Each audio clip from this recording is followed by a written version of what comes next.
Menschen im Haus. Henry, Henry, um aller heiligen Willen, rette mich vor diesem Satanas, rette mich.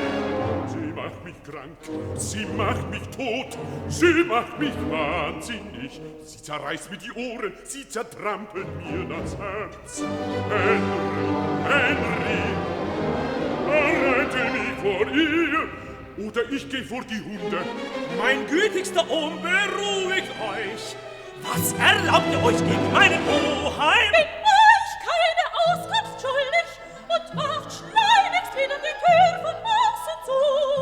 Hier bin ich heran und niemand anderer braucht kein Edelhelfer und Hausgucker. Inspediert euch hinaus. Eine Frau, die ihren Mann nicht ehrt, gehört zerdroschen wie Hexe. Ich eine Frau! Ich scheu diese Arbeit nicht. Vorwärts hinein, in den Zimmer und Ruhe behalten. Nein, nein, nein, nein! Marsch! Er hat mir die Finger gequetscht! Wirst du jetzt gehen? Er hat mir die Gelenke gebrochen! Aber ich geh zum Sheriff!